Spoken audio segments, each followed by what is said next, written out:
Hello दोस्तों, मैं प्रदीप शुक्ला आपका स्टडी अड्डा में बहुत बहुत स्वागत करता हूं। उम्मीद करते हैं आप अच्छे होंगे, स्वस्थ होंगे और आपकी तैयारी, आपकी पढ़ाई बहुत ही बेहतरीन तरीके से चल रही होगी। तो आज मैं आपके लिए लेकर के हाजिर हूं CUET का प्रैक्टिस टेस्ट 4th नंबर का। और हम जिस सब्जेक्ट पे क्वेश्चन डिस्कस कर रहे हैं वो सब्जेक्ट है हमारा मैथ। अभी तक इसके हम लोग जो है 3 प्रैक्टिस टेस्ट कंप्लीट कर चुके हैं। हर एक प्रैक्टिस टेस्ट आपको 2 पार्ट में जो है मिलता है। फर्स्ट पार्ट में आपके 12 to 13 क्वेश्चन, सेकेंड पार्ट में भी आपके 12 to 13 क्वेश्चन, दोनों पार्टों को मिला के जो है 25 से 26 क्वेश्चन मिलते हैं। हमारी कोशिश यही है कि कम समय में आपकी बहुत अच्छे से तैयारी हो सके, इसीलिए जो है हर एक टॉपिक से क्वेश्चन को ले करके और उसके शॉर्टकट तरीके से कैसे उसको सॉल्व कर सकते हैं इसके बारे में हम लोग डिस्कस करते हैं, ताकि जो है जो आपके पास समय कम है उस कम समय में आप हर एक टॉपिक को भी समझ सकें और उसके शॉर्टकट तरीकों को भी समझ सकें। तो अगर अभी तक आपने उन तीनों टेस्टों को नहीं डिस्कस किया, उन वीडियोस को नहीं देखा, तो एक बार ज़रूर देख लीजिए। चलिए आज की क्लास को स्टार्ट करते हैं। आज की क्लास ही बहुत ही धमाकेदार क्लास होने वाली है। तो चलिए स्टार्ट करते हैं बिना किसी देरी के। और आपको प्रैक्टिस टेस्ट 4th भी 2 पार्टों में मिलेगा। फर्स्ट पार्ट में, ठीक है ना, आज इसका ये फर्स्ट पार्ट है जिसमें हम 12 to 13 क्वेश्चन, 2 पार्ट में टोटल मिला के आपको 25 से 26 क्वेश्चन मिलते हैं, ठीक है। क्योंकि जो आपका CUET का एग्जाम होगा उसमें जो आपका भाई सेक्शन 3rd आएगा उसमें आपका मैथ, रीजनिंग और जनरल नॉलेज से क्वेश्चन पूछे जाएंगे, ठीक है ना। तीनों को मिला के आपके टोटल 75 क्वेश्चन आने वाले हैं, ठीक है। और 75 में से आपको 60 क्वेश्चन करने हैं, 60 मिनट में करने हैं। 25 रीजनिंग से, 25 मैथ से, 25 आपके जनरल नॉलेज से, ठीक है। तो दोनों पार्ट को मिला के हम लोग 25 से 26 क्वेश्चन टोटल सॉल्व करते हैं। तो चलिए स्टार्ट करते हैं आज की क्लास को। और आज की क्लास का पहला क्वेश्चन है आपके सामने। आज की क्लास का फर्स्ट क्वेश्चन है। सबसे पहले क्वेश्चन को जो है रीड करते हैं और फिर क्वेश्चन को सॉल्व करते हैं।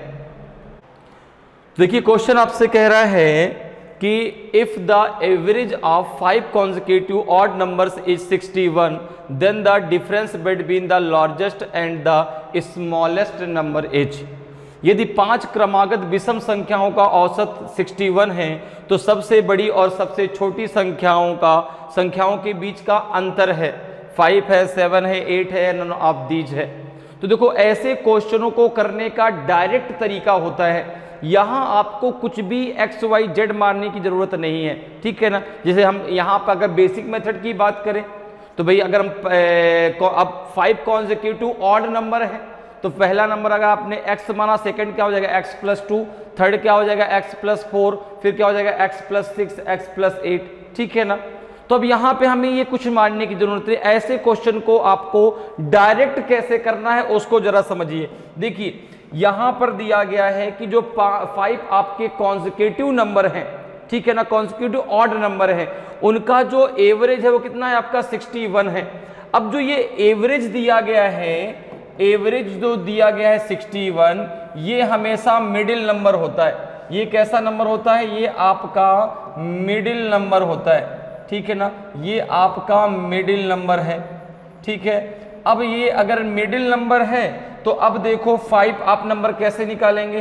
तो ये हो जाएगा मिडिल नंबर, 2 नंबर इसके आगे के ले लो, 2 नंबर इसके पीछे के ले लो। अब कह रहा है कि ऑड नंबर, तो ऑड नंबर ही आपको लेना है। तो 61 के बाद ऑड नंबर क्या होगा? देखो 63 एंड 65, ठीक है ना। 61 के पहले ऑड नंबर क्या होगा? तो आपने कहा 57 एंड 59। यही आपके कॉन्सेक्यूटिव 5 ऑड नंबर हो गए। लगातार जो है 5 विषम संख्याएं हो गई, या क्रमागत 5 विषम संख्याएं हो गई। क्लियर है? समझ में बात आ रही है? ठीक है ना। अगर भाई यहाँ पे इनका सम दिया जाता तो वहां से हम क्या निकाल लेते? एवरेज।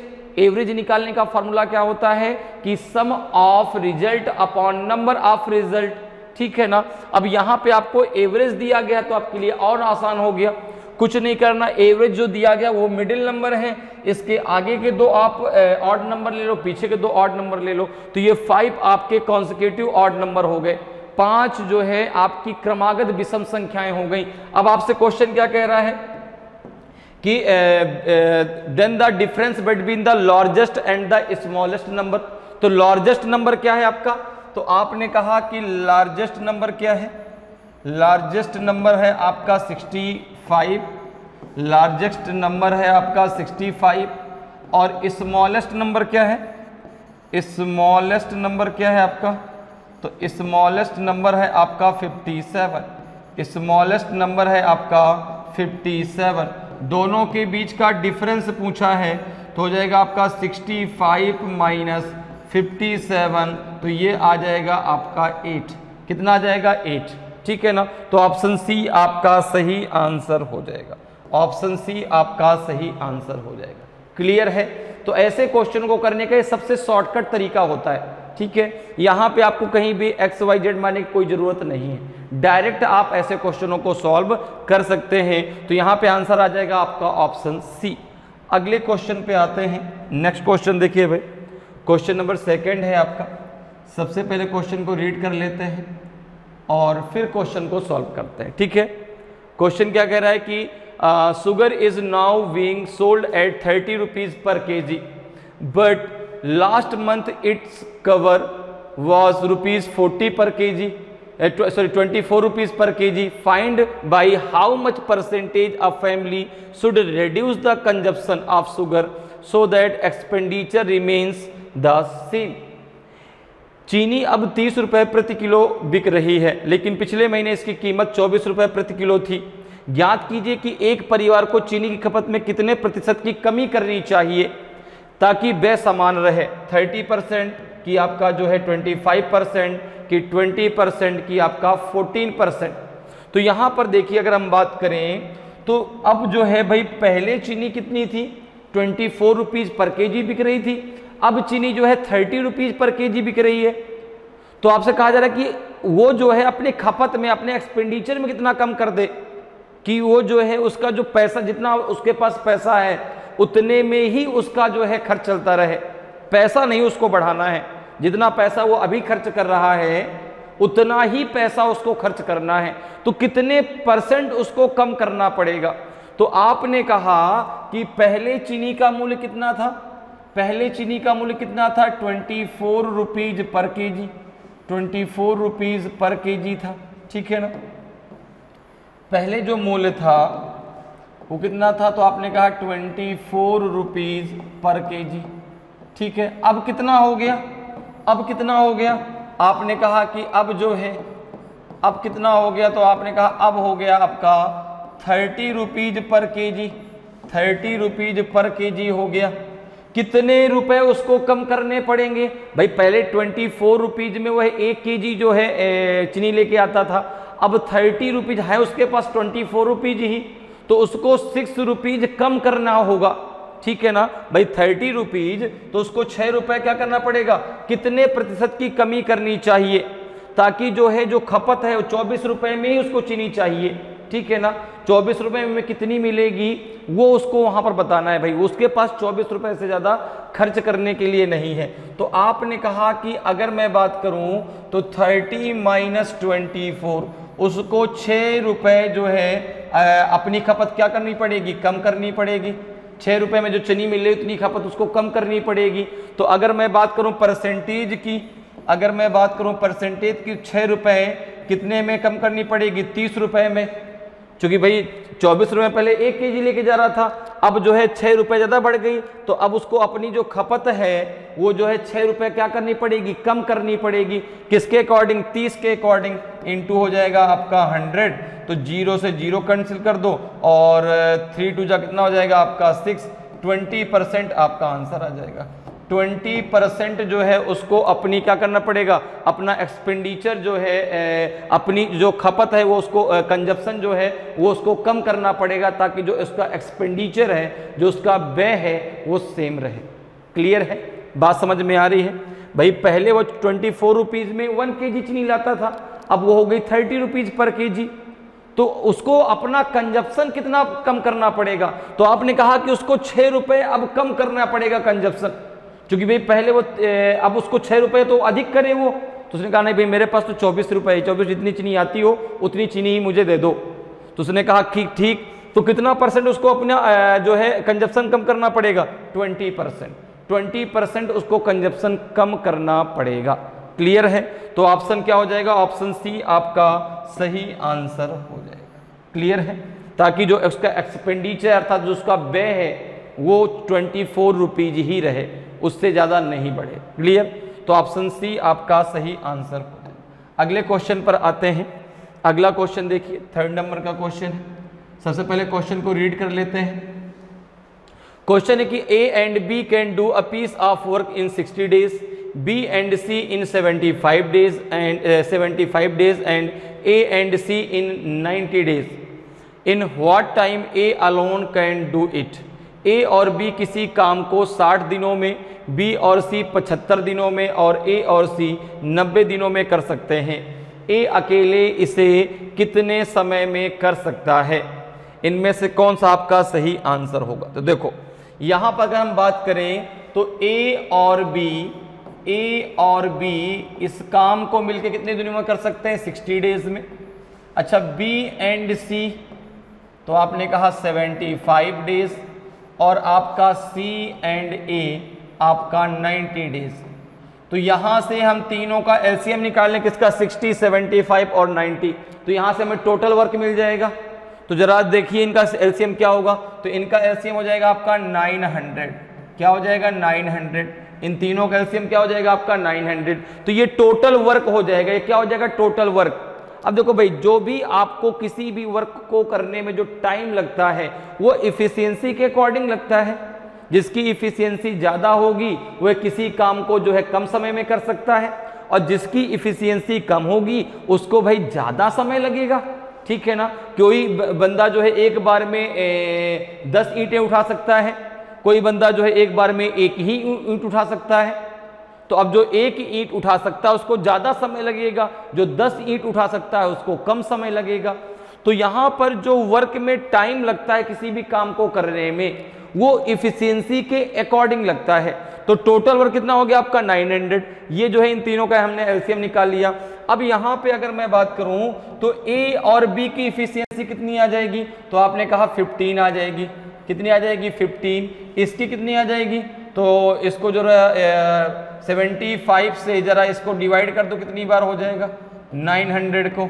तो हो जाएगा आपका 1 टाइम 75 आ जाएगा, और 10 में से 5 गया 5, ये 150, ये 2 टाइम 12 आ जाएगा आपका।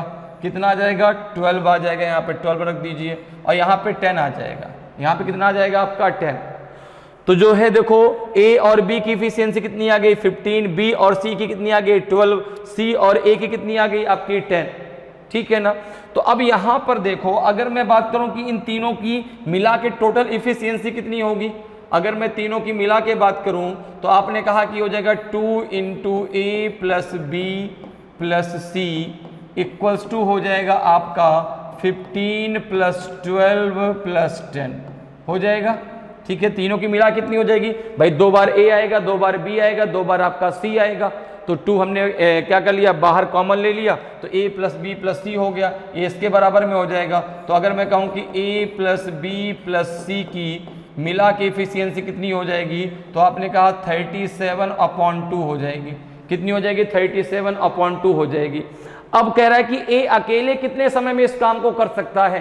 तो अगर मुझे ए की इफिशियंसी मिल जाए तो उसको कितना समय लगेगा मैं आसानी से बता सकता हूं। तो आपने कहा कि भाई अगर मुझे ए की इफिशियंसी निकालनी है तो ए बराबर हो जाएगा आपका ए प्लस बी प्लस सी की इफिशियंसी से मैं बी प्लस सी की इफिशियंसी को माइनस कर दूं। तो आपने कहा कि इन तीनों की इफिशियंसी है 37/2 और यहाँ पर बी और सी की मिला के कितनी है? 12। तो ये हो जाएगा आपका कितना? ये हो जाएगा आपका 37, 12 2 24। तो कितना हो जाएगा आपका? ये हो जाएगा 37 माइनस 24/2।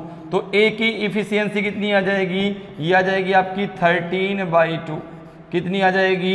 ए की सिंगल इफिशियंसी आ जाएगी 13/2, या कह सकते हैं 6.5। ठीक है, या 13/2।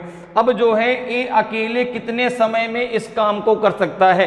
तो आपने कहा कि ए कैन डू अलोन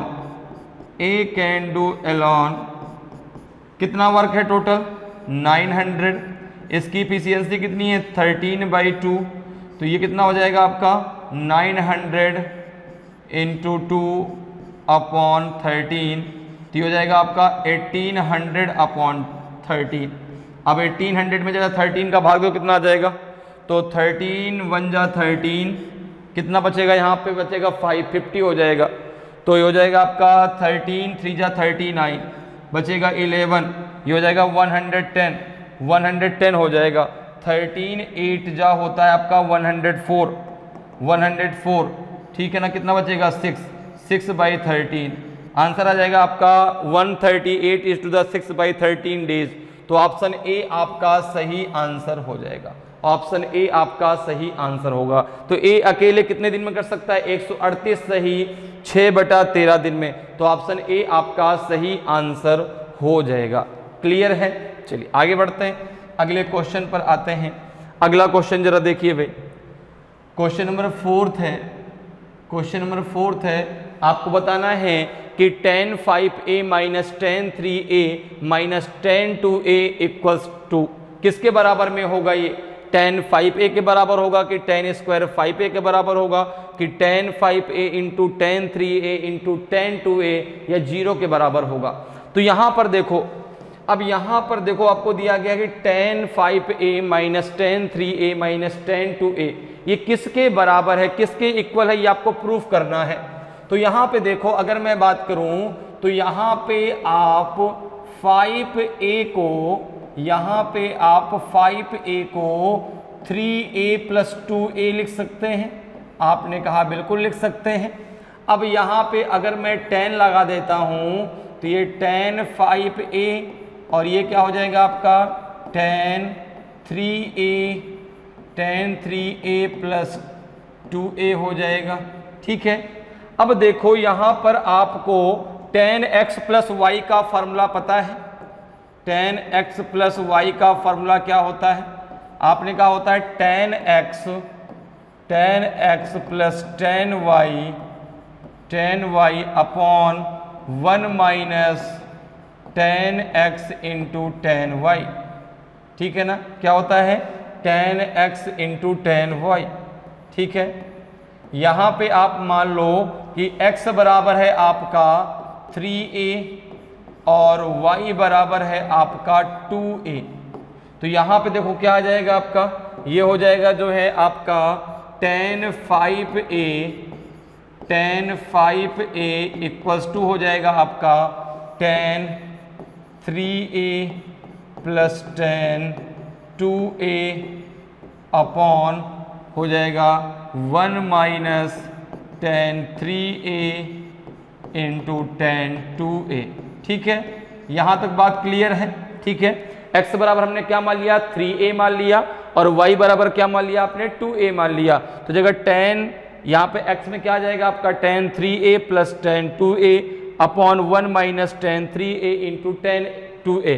अब देखो आप जो है इसका इधर मल्टीप्लाई कर लो तो ये कितना हो जाएगा, ये हो जाएगा आपका tan 5a माइनस इसका इसमें मल्टीप्लाई करना है तो जाएगा tan 5a into tan 3a into tan 2a equals to हो जाएगा आपका tan 3a plus tan 2a, क्या हो जाएगा tan 2a, क्लियर है, क्या हो जाएगा इक्वल्स टू में tan 3a plus tan 2a, ठीक। अब जरा इसको और सॉल्व कर लीजिए, तो देखो इसको इधर ले जाओ, इसको इधर ले आओ, तो ये हो जाएगा आपका जो है tan 5a, अगर इसको इधर लेके आते हैं तो ये हो जाएगा tan 3a माइनस का tan 2a इक्वल्स टू हो जाएगा आपका tan 5a into tan 3a into tan 2a into tan 2a। अब देखो यही तो हमें प्रूफ करना था, यही तो हमें प्रूफ करना था कि tan 5a minus tan 3a minus tan 2a किसके बराबर होगा। तो tan 5a minus tan 3a minus tan 2a किसके बराबर में हो जाएगा? tan 5a into tan 3a into tan 2a। तो ऑप्शन सी आपका सही आंसर हो जाएगा। ऑप्शन सी आपका सही आंसर हो जाएगा। किसके बराबर हो जाएगा? ये हो जाएगा tan 5a into tan 3a into tan 2a के बराबर होगा। तो ऑप्शन सी आपका सही आंसर हो जाएगा। क्लियर है? नेक्स्ट क्वेश्चन पे आते हैं। नेक्स्ट क्वेश्चन देखिए आपका क्वेश्चन नंबर 5 जो है, क्वेश्चन नंबर 5 हमें सॉल्व करना है। क्वेश्चन है आपका जो है कि find the area of the trapezium whose parallel side are 25 centimetre and 13 centimetre and the other two sides are each 15 centimetre. उस समलंब का क्षेत्रफल ज्ञात कीजिए। समलंब चतुर्भुज होना चाहिए। समलंब चतुर्भुज का क्षेत्रफल ज्ञात कीजिए जिसकी समानांतर भुजाएं 25 सेंटीमीटर और 13 सेंटीमीटर हैं और अन्य दो भुजाएं प्रत्येक 15 सेंटीमीटर है। ठीक है ना? तो यहां पर आपको बताना है कि एरिया ऑफ ट्रेपेजियम क्या होगा जिसकी जो दो भुजाएं हैं समानांतर अर्थात जो है ये किस प्रकार से बनेगा, और उसकी जो दो भुजाएं हैं वो आपकी समान है और दो भुजाएं जो है एक 25 सेंटीमीटर की एक 13 सेंटीमीटर की है। तो यहाँ पे अगर हम बात करें एरिया ऑफ ट्रेपेजियम की, तो यहाँ पर देखो सबसे पहले इसको बना लेते हैं। कुछ ऐसा ये बनेगा, देखो ऐसा कुछ ऐसा ये बनेगा, ये कुछ ऐसा आपको बनेगा जो है इस तरह से। इसको और इधर बढ़ा दो, यहाँ पे इस प्रकार से और ऐसा, तो ये हो जाएगा और ये हो जाएगा। ठीक है? अब देखो कह रहा है कि ये कितनी है 25 सेंटीमीटर, ये 25 सेंटीमीटर है, ये 13 सेंटीमीटर है और ये दोनों बराबर है। ये दोनों क्या है? बराबर। ठीक है ना? अब अगर मैं नाम दे दूं इसको A, ठीक है ना, इसको A, इसको B, इसको C, इसको D। तो यहां पे देखो BC बराबर किसके है? AD के। BC बराबर किसके हैं? AD के, सॉरी DC के। BC बराबर किसके है? सॉरी AD के, सही तो है। BC बराबर किसके है? AD के। अब देखो BC कितना है? 15 सेंटीमीटर, तो आपका DC भी कितना है? 15 सेंटीमीटर। ठीक है? अब एरिया ऑफ ट्रेपेजियम क्या होता है आपका?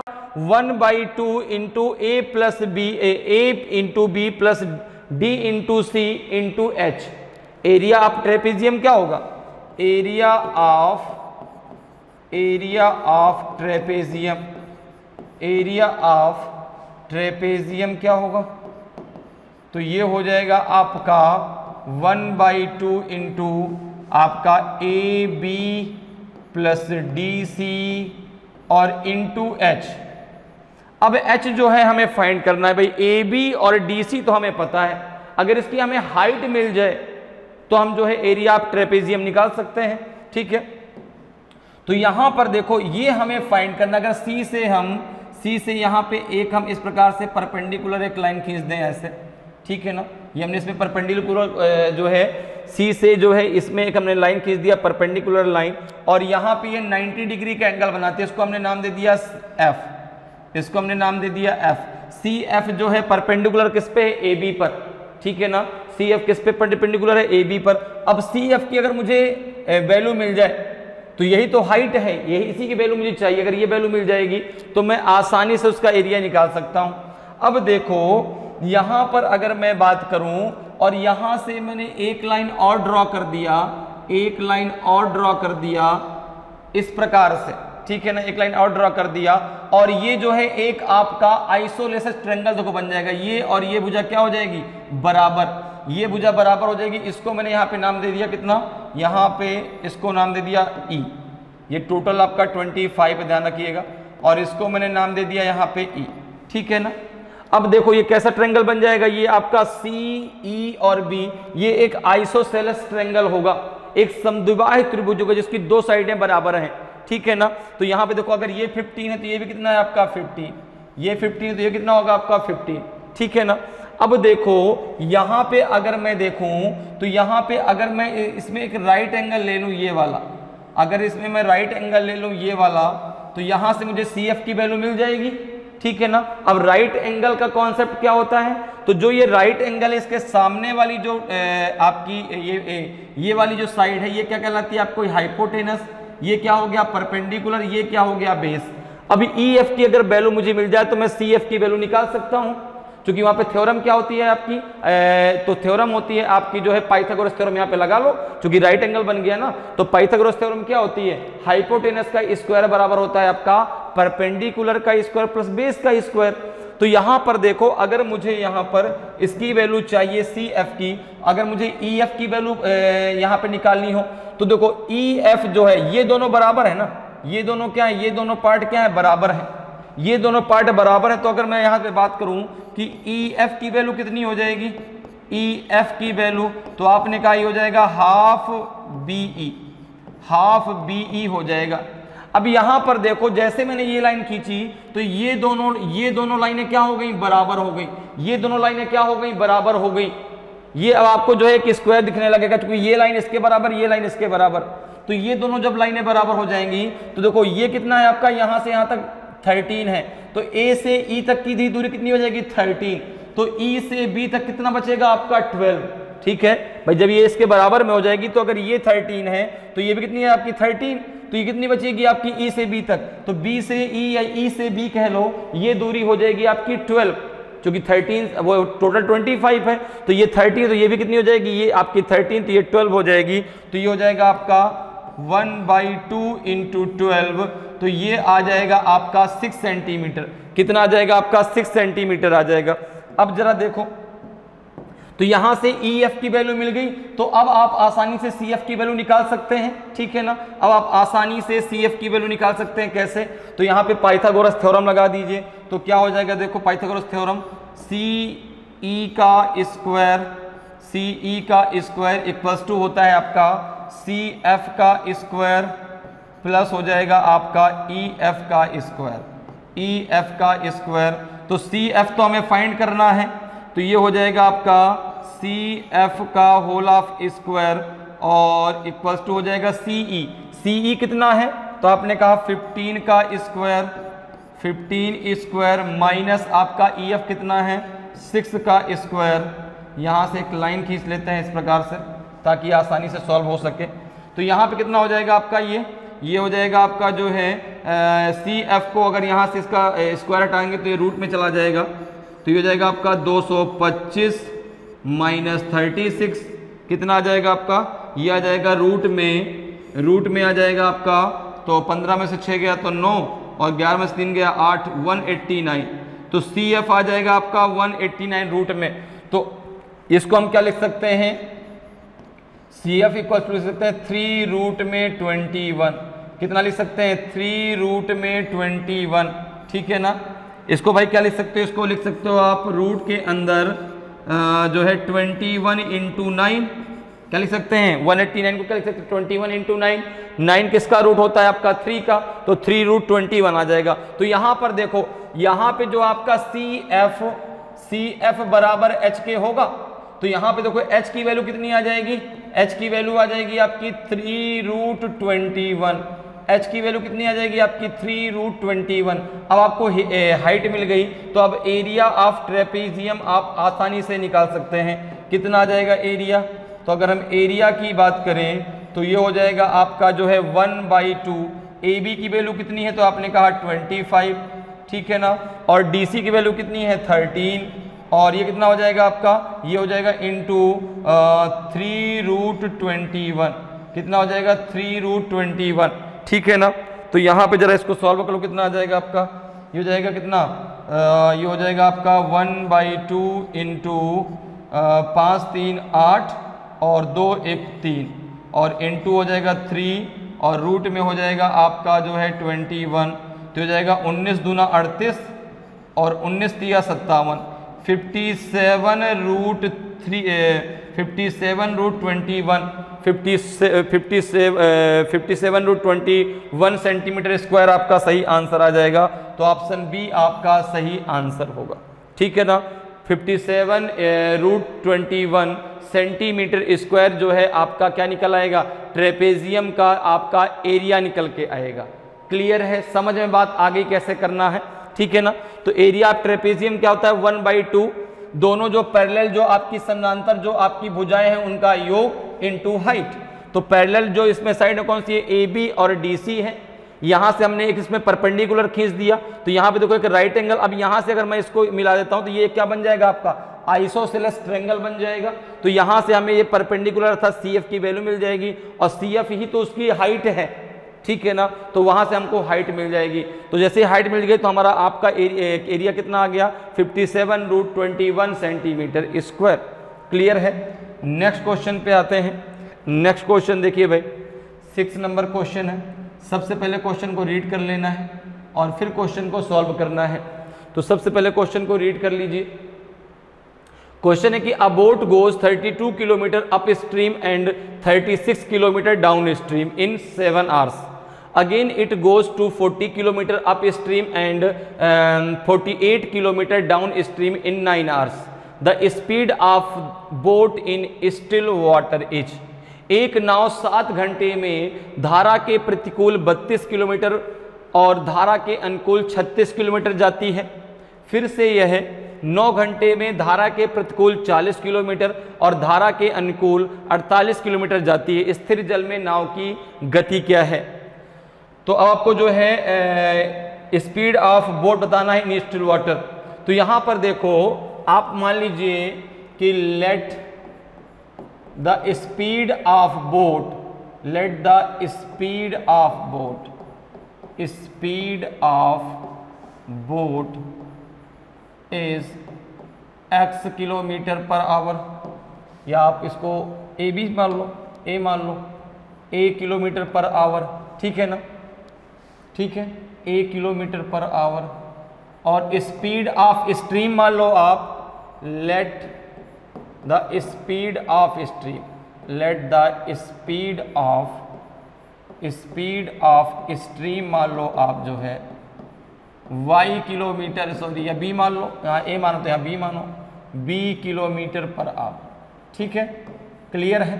a आपने क्या मान ली स्पीड ऑफ बोट, और जो है बी आपने क्या मान ली स्पीड ऑफ स्ट्रीम। अब एक चीज जरा सोचिए कि जो है धारा के अनुकूल अर्थात जब ये डाउन स्ट्रीम में जाएंगे तो एक जब भाई बोट जो है जब धारा की दिशा में जाएगी तो उसमें जो है धारा की जो स्पीड है और जो बोट की स्पीड है दोनों आपस में ऐड हो जाएंगी, और जब वह उसके अप स्ट्रीम अर्थात उसके प्रतिकूल आएगी तो दोनों की जो भाई बोट की स्पीड है वो स्ट्रीम की स्पीड से क्या होगी, ज्यादा होगी, तभी तो वो जो है धारा के विपरीत में आ पाएगी। अगर कम होगी तब तो वह धारा उसको बहा के ले जाएगी। तो अगर मैं बात करूं तो डाउन स्ट्रीम में इनकी स्पीड क्या हो जाएगी a प्लस बी, क्योंकि उसमें जो है भाई धारा बोट की स्पीड और स्ट्रीम की स्पीड आपस में ऐड हो जाएंगी, और अप स्ट्रीम में क्या हो जाएगी a माइनस बी। उस कंडीशन में जो बोट की स्पीड है वो धारा की स्पीड से ज्यादा होगी, तभी तो उसकी जो है उसके प्रतिकूल आ पाएगी। अगर कम होगी तो उस नाव ही उसको बहा के ले जाएगी, सॉरी धारा उसको बहा के ले जाएगी नाव को, ठीक है ना। तो यहां पर देखो अब अगर हम बात करें अकॉर्डिंग टू क्वेश्चन, तो यहां पर दिया गया है कि जब जो है धारा के ये अनुकूल जो है धारा के अनुकूल 36 किलोमीटर और धारा के प्रतिकूल 32 किलोमीटर की जो दूरी है वो 7 घंटे में उसने तय की। तो यहां पर देखो अगर मैं बात करूं तो धारा के जो है अप स्ट्रीम में कितना 32 किलोमीटर, तो 32 अपॉन बी ये हो जाएगा आपका a माइनस बी, ये हो जाएगा 32 upon a minus B plus 36 upon a plus B और इक्वल्स टू हो जाएगा आपका 7।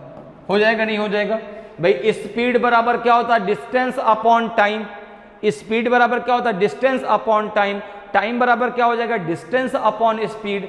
तो डिस्टेंस कितनी है आपकी 32 किलोमीटर, ये आपके अप स्ट्रीम में है, तो अप स्ट्रीम में इनकी स्पीड क्या हो जाएगी a माइनस बी, क्योंकि जो और कंडीशन क्या है कि जो बोट की स्पीड है वो स्ट्रीम की स्पीड से ज्यादा होगी, तभी उसके अप स्ट्रीम में आ पाएगी। अगर कम होगी तो स्ट्रीम उसको बहा के लेके चली जाएगी।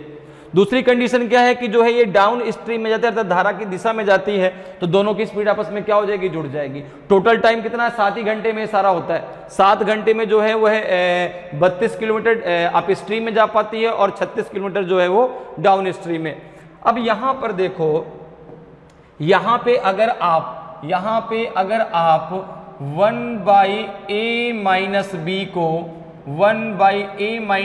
को अगर आप मान लो v और 1/a+b को आप मान लो u, ठीक है ना, आप क्या मान लो u, ठीक है ना, क्लियर है। तो यहां पर देखो क्या हो जाएगा, यहां पे हो जाएगा आपका 32 और यहां पे हो जाएगा आपका b + 36u इक्वल्स टू कितना हो जाएगा आपका 7, हो जाएगा नहीं हो जाएगा। अब यहां से अगर मैं किसी एक की वैल्यू, जैसे b की वैल्यू अगर मैं यहां से ले लेता हूं, v इक्वल्स टू कितना हो जाएगा, b की वैल्यू अगर मैं यहां से निकालता हूं तो 7 - 36u अपॉन हो जाएगा आपका v, अपॉन हो जाएगा 32, सॉरी अपॉन हो जाएगा आपका 32, अपॉन हो जाएगा 32। यहां तक मेरी बात आपको समझ में आ गई, यहां तक मेरी बात आपको समझ में आ गई। अब जरा सेकेंड कंडीशन पे चलते हैं, आगे क्या कह रहा है। अब कह रहा है कि फिर से again it goes to 40 kilometre up stream and 48 kilometre down stream in 9 hours, ठीक है ना। तो यहां पर देखो अगर मैं सेकेंड कंडीशन की बात करूं तो जो है 40, अब यहां पर देखो 1/a-b को मैंने क्या माना है, b, तो यहां पे मैं लिख सकता हूं कि 40v + 48u इक्वल्स टू हो जाएगा आपका 9, लिख सकता हूं भाई। अप स्ट्रीम में है तो क्या होता है 40/a-b, डाउन स्ट्रीम में 48/a+b। 1/a-b को मैंने b के बराबर मान लिया है और 1/a+b को मैंने u के बराबर मान लिया है, तो यहां पे आ जाएगा आपका 40b + 48u इक्वल्स टू 9। अब यहां से v की वैल्यू यहां पे आप रख दो, जरा v की वैल्यू आप यहां पे पुट कर दो, तो हो जाएगा 40 × 7 - 36u अपॉन हो जाएगा आपका जो है कितना 32 और ये हो जाएगा प्लस का जो है 48u इक्वल्स टू हो जाएगा 9, ठीक है ना। अब देखो इसको किससे कट कर दें, 8 से, 8 × 5 = 40 और 8 × 4 = 32, 4 का मल्टीप्लाई इधर कर लो, 4 को उधर ले जाओ, तो ये हो जाएगा कितना, इस 5 का मल्टीप्लाई अंदर कर लो तो हो जाएगा 35 माइनस कितना हो जाएगा 180, ये प्लस का कितना हो जाएगा आपका, हो जाएगा 192, 48 4 जा 192 होता है इक्वल्स टू हो जाएगा 36, कितना हो जाएगा 36। यहाँ से एक लाइन खींच दो, ठीक है ना। अब देखो यहाँ पे अगर हम इसको सॉल्व करते हैं कितना हो जाएगा, ये हो जाएगा आपका 12u, ये हो जाएगा 12u इक्वल्स टू 1 के, तो u इक्वल्स टू कितने क्या आ जाएगा आपका 1/12 के, u इक्वल्स टू कितने क्या आ जाएगा आपका 1/12 के, क्लियर है। अब अगर इस u की वैल्यू हम यहाँ पे रख देते हैं तो हमको यहाँ किसकी वैल्यू मिल जाएगी, v की, जरा रखो भाई v की वैल्यू कितनी आ जाएगी, देखो जरा v बराबर हो जाएगा आपका 7 - 36 × 1/12 अपॉन हो जाएगा आपका कितना 32, तो ये हो जाएगा आपका 7 - 3/32, तो ये हो जाएगा आपका 1/8, 4/32 आ जाएगा, इसको आप लिख सकते हैं 1/8, ठीक है ना। तो v की वैल्यू कितनी आ जाएगी, तो आपने कहा b की वैल्यू आ जाएगी 1/8, v की वैल्यू कितनी हो जाएगी 1/8, ठीक है। अब देखो अगर आप यहां पे रखें तो a, अब b बराबर किसके बराबर माना है आपने, a - b के, तो यहां पे अगर मैं बात करूं तो ये हो जाएगा आपका 1/a - b इक्वल्स टू आ जाएगा 1/8 के, तो यहां पे आप लिख सकते हैं कि a - b इक्वल्स टू हो जाएगा 8 के, a - b इक्वल्स टू हो जाएगा आपका 8 के। इसी प्रकार से अगर मैं बात करूं तो यहां पे आपका 1/a + b ये बराबर किसके है, u के, तो u की वैल्यू कितनी है आपकी 1/12 के, तो यहाँ पे हो जाएगा आपका a + b इक्वल्स टू 1 किसके हो जाएगा 12 के, क्या हो जाएगा आपका 12 के, ठीक है ना, किसके बराबर हो जाएगा 12 के।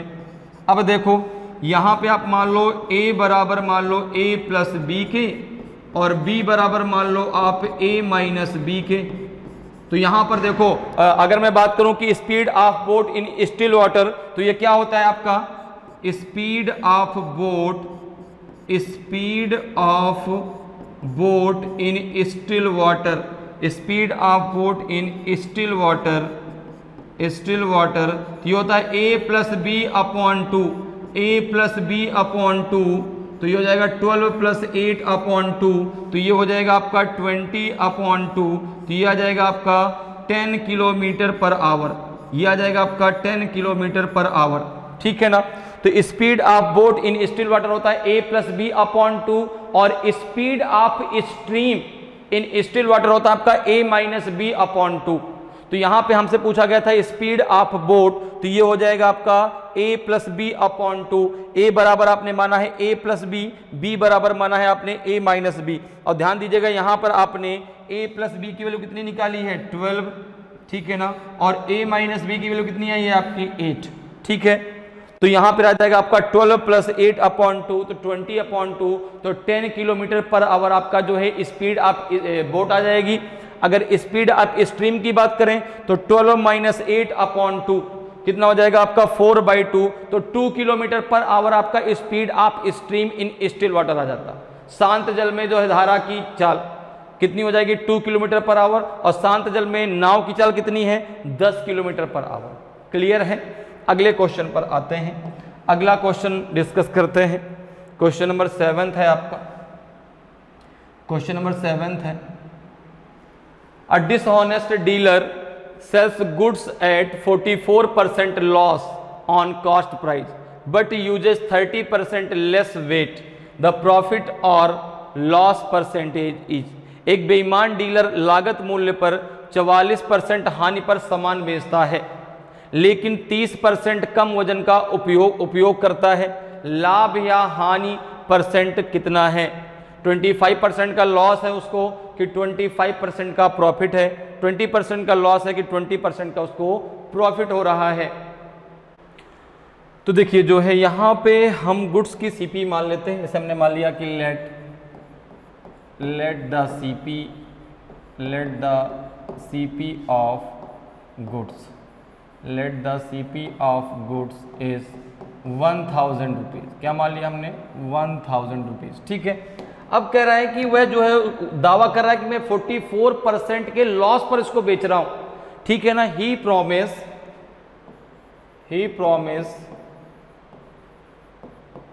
promised to sell goods in 44% loss. ठीक है ना। तो यहां पे अगर मैं बात करूं तो कर भाई 40% के लॉस पर मैं इसको बेच रहा हूं, तो अगर मैं आपसे कहूं कि सीपी ऑफ शॉपकीपर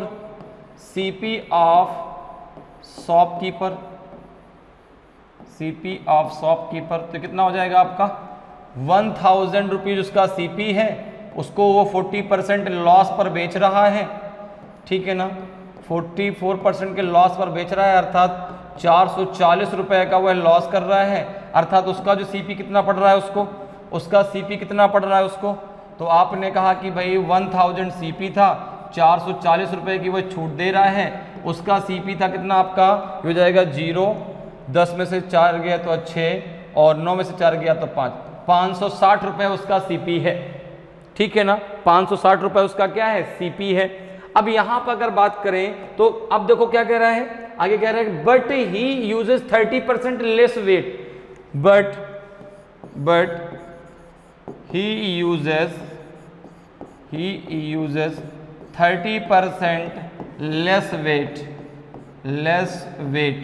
तो उसका देखो यहां से निकल आएगा उसका जो है भाई 30% वो कम वेट भी तो कर रहा है, दे रहा है, तो उसका एसपी कितना है, उसका एसपी कितना है, एसपी अर्थात selling price, SP of shopkeeper या डीलर लिख दो वहां पे, एसपी ऑफ शॉपकीपर या डीलर भी लिख सकते हैं, कितना हो जाएगा। तो आपने कहा 30% लेस वेट, उसमें 30% की वेट की कमी कर रहा है, कितने में 1000 में, 1000 इंटू 30 अपॉन हो जाएगा 100, तो ये हो जाएगा 0 से 0 कैंसिल हो जाएगा 300। ठीक है ना। तो यहाँ पे अगर एसपी ऑफ शॉपकीपर की हम बात करें तो 1000 माइनस 300 कितना है उसका 700, कितना है 700। अब देखो जो है एसपी कितना, सेलिंग प्राइस कितना है उसका 700, ठीक है ना, और यहां पे उसका सीपी कितना था आपका 560, कितने रुपए का उसको जो है यहां पर कितने परसेंट का उसको लॉस हो रहा है। तो आपने कहा कि सेलिंग प्राइस का 700 रुपए होना चाहिए, लेकिन वो आपको दे रहा है 560 रुपए पे। सेलिंग प्राइस कितना होना चाहिए 700 रुपए, लेकिन दे कितना रहा है 560 रुपए। तो यहां पर 560 रुपए पे, तो उसको यहां पर क्या हो गया, यहां पर उसको हो गया लॉस।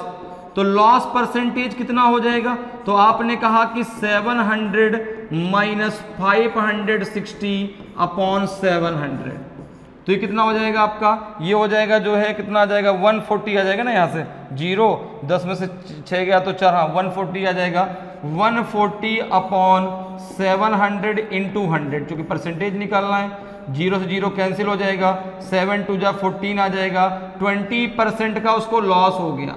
भाई सेलिंग प्राइस उसका कितना होना चाहिए 700 रुपए, लेकिन वो आपको दे रहा है 560 रुपीज में, तो उसको तो लॉस हो गया ना, उसको तो लॉस हो गया, ठीक है ना। कितने रुपए का 140 रुपीज का लॉस हो गया, अर्थात 20% का उसको लॉस हो गया। तो ऑप्शन सी आपका सही आंसर होगा, ठीक है ना। उसका कॉस्ट प्राइस आपका 560 है, 30% लेस वेट के बाद उसका जो सेलिंग प्राइस 700 रुपए होना चाहिए, लेकिन आपको दे रहा है 560 रुपए में। कितने रुपए का लॉस उसको हो गया 140 रुपीज का, तो कितने परसेंट का हो जाएगा आपका 20% का उसको लॉस हो जाएगा। तो ऑप्शन सी आपका सही आंसर हो जाएगा। अगले क्वेश्चन पर आते हैं। अगला क्वेश्चन जरा देखिए भाई क्या होगा। अगला क्वेश्चन है, पहले इसको रीड करते हैं फिर क्वेश्चन को सॉल्व करेंगे। क्वेश्चन है आपका कि the present age of 3 persons are in the ratio 5:6:8। 7 years ago the sum of their ages was 74.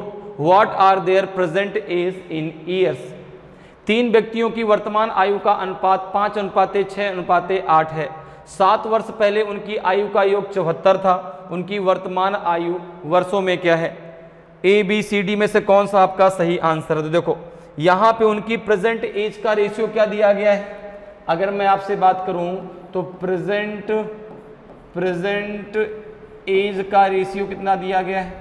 Present as का जो रेशियो है आपका 5:6:8। अच्छा, जो टोटल एज दी गई वो कब की दी गई है? जो टोटल एज है the sum of their ages was 74 कब की? 7 years एगो, ठीक है ना। अगर मैं बात करूं तो यहां पे क्या दिया गया आपको 7 years एगो, 7 years ago the sum of their age कितना दिया गया 74। तो अगर मैं आपसे कहूं कि इनकी प्रेजेंट एज कितनी होगी, अगर मैं आपसे कहूं कि the sum of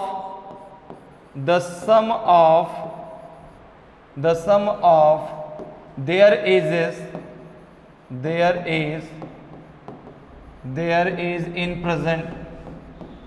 in present, तो ये क्या हो जाएगा आपका? देखो 74 प्लस 3 इंटू 7 नहीं हो जाएगा, तो हो जाएगा 74 प्लस 21, तो ये हो जाएगा 95। कितना हो जाएगा? 95। भाई जो है वर्तमान समय में, ठीक है ना, वर्तमान में इनकी जो है एज का योग कितना हो जाएगा तीनों की? 95। क्यों? क्योंकि 7 तीनों की बढ़ेगी ना। ये जो आपका योग दिया गया था ये 7 वर्ष पहले का दिया गया था तीनों का। तो अब इन 7 वर्षों में 7 वर्ष ए की बढ़ी, 7 वर्ष बी की बढ़ी। अगर हम तीनों ए बी सी मान लें तो 7 वर्ष ए की बढ़ेगी, 7 वर्ष बी की बढ़ेगी, 7 वर्ष सी की भी तो बढ़ेगी। तो टोटल जो है एज हो जाएगी 95। अब अगर मैं रेशियो के टोटल की बात करूं, कितना हो जाएगा आपका? 5 + 6 + 8, ये हो जाएगा टोटल आपका कितना? ये हो जाएगा 19। और यहाँ टोटल एज कितना है आपका? 95। तो ये हो जाएगा जो है आपका 19 = 95 के, तो 1 = कितने का आ जाएगा? 95 अपॉन 19 के, तो ये आ जाएगा 5 के। तो 1 = कितने का आ जाएगा? 5 के। 1 = कितने का आ जाएगा आपका? 5 के। तो यहाँ पे एज जो है कितनी हो जाएगी? तो आपने कहा एक की एज हो जाएगी आपकी 5, रेशियो में 5 थी, तो 5 × 5 कितनी हो जाएगी? 25। एक की कितनी है? 6 में रेशियो, तो 6 × 5 कितनी हो जाएगी 30, और एक का है आपका 8, तो 8 इंटू 5 कितना हो जाएगा आपका 40। तो इनकी एज हो जाएगी 25, 30 और 40। तो ऑप्शन ए आपका सही आंसर हो जाएगा, ऑप्शन ए आपका सही आंसर हो जाएगा।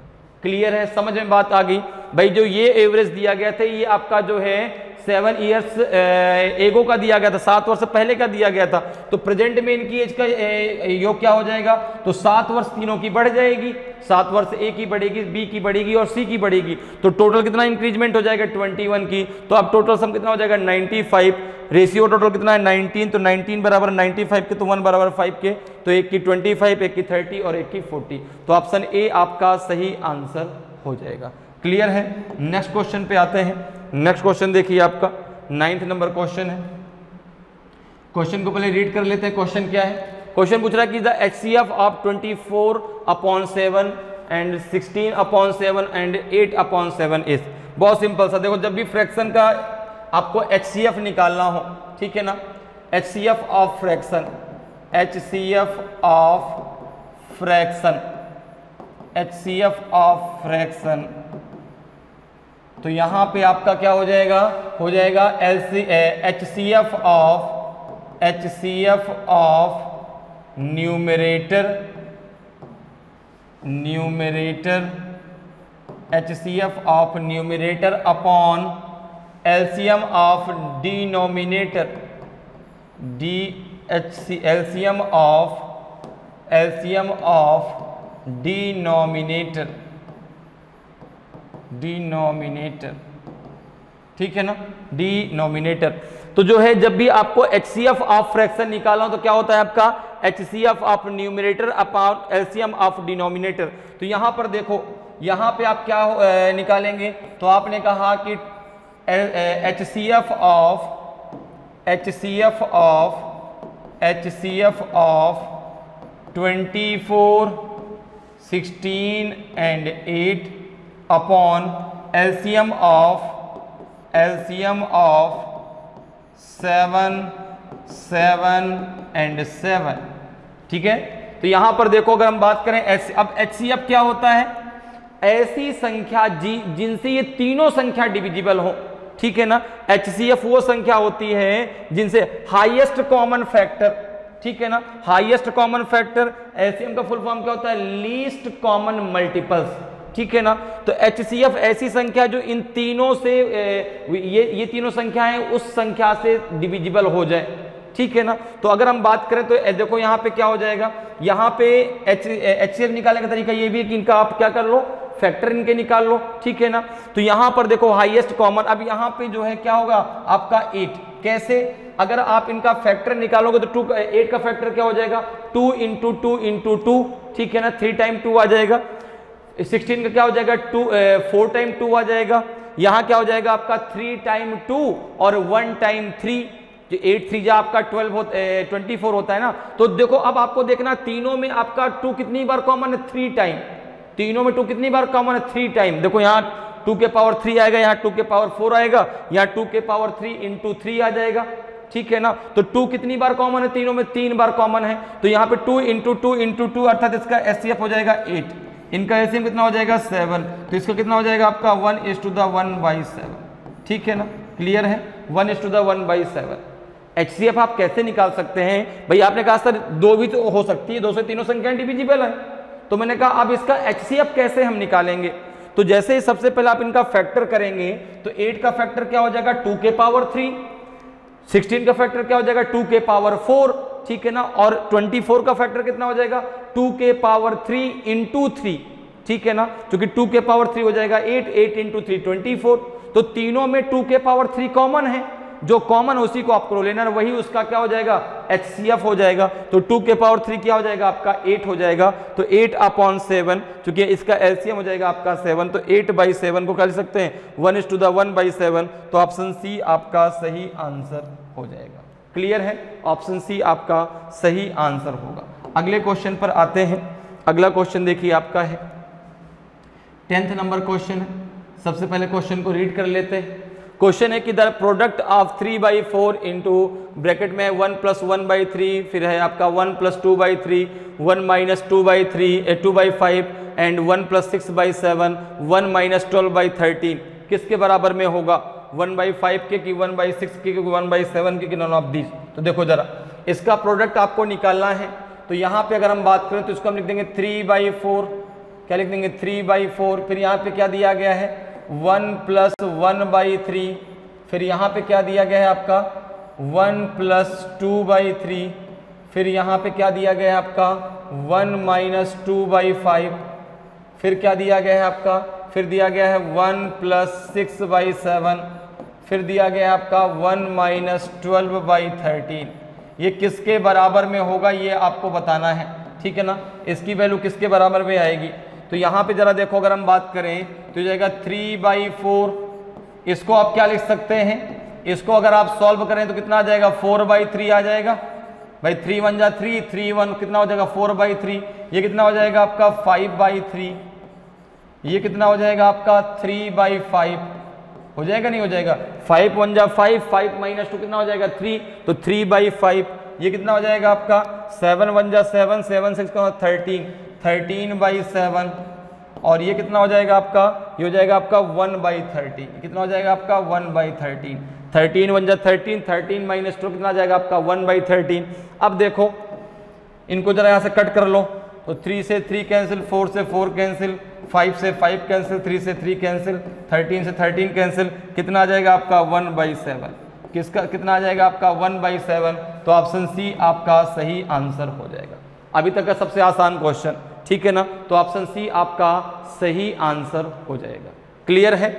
अगले क्वेश्चन पर चलते हैं। अगला क्वेश्चन देखिए भाई, अगला क्वेश्चन है आपका जो है 11वें नंबर क्वेश्चन है। क्वेश्चन को पहले रीड कर लेते हैं और फिर क्वेश्चन को जो है हम लोग सॉल्व करेंगे। तो देखिए क्वेश्चन है आपका कि Gita deposits 2150 rupees in PNB at 3% per annum and 2850 rupees in SBI at 5% per annum. Simple interest for 1 year. Find the rate of interest for total deposit. Gita PNB में 2150 रुपये प्रतिवर्ष 3% और 2850 रुपये SBI में 5% प्रतिवर्ष साधारण ब्याज पर 1 वर्ष के लिए जमा करती है। तो कुल जमा के लिए ब्याज दर ज्ञात कीजिए। आपको यहाँ पर जो है R की वैल्यू निकालनी है, ठीक है ना। टोटल डिपॉजिट पर जो है उसका इंटरेस्ट कितना होगा वो आपको निकालना है। तो यहाँ पर देखो अगर हम बात करें तो सिंपल इंटरेस्ट बराबर क्या होता है आपका P × R × T अपॉन होता है आपका कितना 100, ठीक है। अब यहाँ पर देखो अगर मैं यहाँ से निकालूं कि भाई PNB में उसको कितना ब्याज मिल रहा है और जो है SBI में उसको कितना ब्याज मिला, तो यहाँ पर देखो अगर मैं बात करूं कि R बराबर क्या हो जाएगा, तो R बराबर हो जाएगा आपका SI × 100 अपॉन P × T, ठीक है, ये तो हो जाएगा। अब देखो अगर मैं सबसे पहले PNB की बात करूं तो PNB में उसको कितना जो है सिंपल इंटरेस्ट मिलेगा, तो आपने कहा सिंपल इंटरेस्ट इक्वल्स टू हो जाएगा जो है 2150 रुपीज पर कितने परसेंट है 3% पर दिया गया है 1 वर्ष के लिए अपॉन 100। 0 से 0 कैंसिल हो जाएगा, ये कितना हो जाएगा, ये हो जाएगा आपका 3 5 × 15 बचेगा 1, 3 1 × 3 और 1 हो जाएगा 4, 3 2 × 6 अपॉन हो जाएगा 10। तो उसको इस पर ब्याज मिल रहा है 64 रुपीज 50 पैसे, ठीक है ना। दूसरा जरा देख लें SBI में उसको कितना ब्याज मिल रहा है। अगर SBI की हम बात करते हैं, SBI पे उसको कितना मिल रहा है सिंपल इंटरेस्ट, तो आपने कहा SBI की सिंपल इंटरेस्ट की अगर हम बात करें तो ये है आपका 2850 रुपये में 5% के हिसाब से उसको दिया गया है 1 वर्ष के लिए।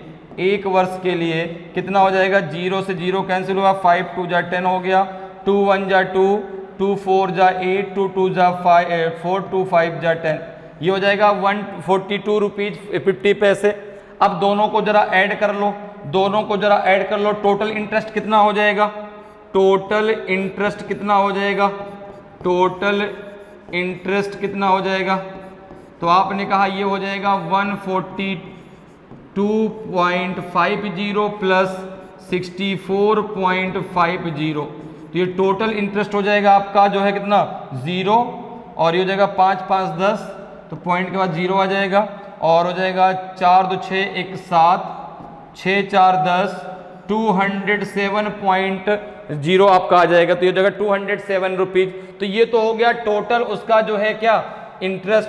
तो उसको जो है यहाँ पे टोटल रेट ऑफ इंटरेस्ट आपको बताना है। तो R बराबर हो जाएगा आपका 207 अपॉन हो जाएगा यहाँ पर P इंटू, अब देखो P इंटू T, तो दोनों पे टोटल बताना है। तो हो जाएगा आपका 2850 प्लस, इसको और इधर कर लेते हैं ताकि जो है कुछ जगह मिल जाए ताकि आसानी से आप इसको समझ सकें। यहाँ से इसको ऐसे कर लेते हैं।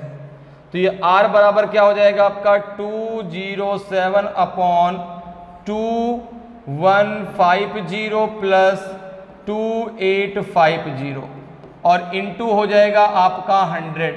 कितना हो जाएगा ये जरा देखो, ये R बराबर हो जाएगा आपका जो है 270 अपॉन कितना हो जाएगा आपका ये 0, 5 5 10 का 0 हासिल आया 1, 8 1 9 1 10 की 0 हासिल आया 1, 2 2 4 1 5, 0 से 0 कैंसिल कर दो, 0 से 0 कैंसिल कर दो, 5 के जरा भाग दे दो, तो 5 चौको 20, ठीक है ना। कितना आ जाएगा, पॉइंट आ जाएगा। तो 5 कम 5, 5 चौको 20, कितना आ जाएगा, ये आ जाएगा रेट ऑफ इंटरेस्ट 4.14। तो ऑप्शन डी आपका सही आंसर हो जाएगा। तो टोटल रेट ऑफ इंटरेस्ट कितना आ जाएगा उसका जो है उस पर 4.14%। समझ में आया कैसे भाई। पीएनबी में कितना उसको इंटरेस्ट मिला 64 रुपीज 50 पैसे 1 वर्ष का। एसबीआई में कितना मिला 142 रुपए 50 पैसे। टोटल उसको इंटरेस्ट कितना मिला 207 रुपए। अब जो है आपको रेट ऑफ इंटरेस्ट निकालना, तो क्या हो जाएगा आपका एसआई इंटू 100 अपॉन हो जाएगा आपका प्रिंसिपल, ठीक है। टाइम कितना है आपका 1 ईयर के लिए, तो इंटू 1 हो जाएगा। तो यहाँ कितना हो जाएगा 4.14%। उसको टोटल दोनों को मिला के टोटल आपका रेट ऑफ इंटरेस्ट मिलेगा। तो ऑप्शन डी आपका सही आंसर हो जाएगा। क्लियर है। नेक्स्ट क्वेश्चन पे आते हैं। नेक्स्ट क्वेश्चन देखिए, अच्छा ये आपका 12 नंबर का क्वेश्चन होना चाहिए, क्योंकि अभी हम लोगों ने जो है कितने नंबर का सॉल्व किया 11। तो ये 12 नंबर का क्वेश्चन है, ध्यान रखिएगा। क्वेश्चन है कि 20 क्वेश्चन को पहले एक बार रीड कर लेते हैं। क्वेश्चन क्या कह रहा है। क्वेश्चन है आपका कि 20 workers working for 5 hours a day complete a work in 10 days. If 25 workers are employed to work 10 hours a day, what is the time required to complete the work? 20 कर्मचारी प्रतिदिन 5 घंटे कार्य करते हुए कार्य को 10 दिनों में पूरा करते हैं। यदि 25 कर्मचारी को प्रतिदिन 10 घंटे कार्य करने के लिए नियोजित किया जाता है तो कार्य को पूरा करने के लिए आवश्यक समय क्या है। 4 डेज है, 5 डेज है, 6 डेज है कि 8 डेज है। तो देखो जरा यहाँ पे, अब यहाँ पर देखो जो आपका वर्क है ना वो सेम है, अर्थात जो वर्क है दोनों वो आपकी सेम है, अर्थात W1 बराबर W2 के है। तो यहाँ पर देखो आप डायरेक्ट लगा सकते हैं M1 D1 H1 equals to M2 D2 H2, ठीक है ना। अब देखो M1 कितना दिया गया है, तो आपने कहा M1 दिया गया है 20, D1 कितना दिया गया है, D1 दिया गया है आपका 10 और H1 कितना दिया गया है आपका 5। अब देखो यहाँ पे M2 हमें दिया गया है 25, D2 हमें निकालना है, D2 हमें फाइंड करना है, H2 कितना दिया गया है आपका 10। तो अब जरा यहाँ पे लगा दो, वर्क दोनों को सेम ही करना है। तो यहाँ पे अगर हम देखें तो M2 बराबर क्या हो जाएगा, M2 बराबर हो जाएगा आपका M1 into D1 into H1 upon हो जाएगा आपका M2 इंटू H2। यहाँ पे हमको D2 निकालना है, M2 तो हमें पता है ना। तो D2 बराबर क्या हो जाएगा M2 इंटू कितना हो जाएगा आपका M2 इंटू H2 कितना है आपका 10, ठीक है ना। तो कितना हो जाएगा 10 से 10 कैंसिल हो जाएगा, 5 जा 25, 5 4 जा 20। तो ये हो जाएगा आपका D2 की वैल्यू हो जाएगी 4 डेज, D2 की वैल्यू हो जाएगी 4 डेज, ठीक है ना। D2 कितना आ जाएगा आपका 4 डेज, अर्थात कितने समय की जरूरत पड़ेगी 4 दिनों की। तो ऑप्शन जो है आपका ए बिल्कुल सही आंसर हो जाएगा।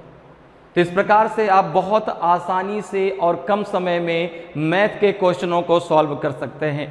उम्मीद करते हैं कि आज क्लास आपको बहुत अच्छे से समझ में आई होगी। अगर आज की क्लास आपको अच्छी लगी हो, आज का वीडियो आपको अच्छा लगा हो और अभी तक आपने वीडियो को लाइक नहीं किया तो वीडियो को लाइक जरूर करें। अगर आप नए हैं और अभी तक आपने चैनल को सब्सक्राइब नहीं किया तो चैनल को सब्सक्राइब जरूर कर लें, ताकि आपको क्लास की जानकारी समय समय पर मिलती रहे और आपकी तैयारी बेहतरीन तरीके से चलती रहे। तो आज इतना ही, फिर मिलेंगे। जय हिंद, जय भारत।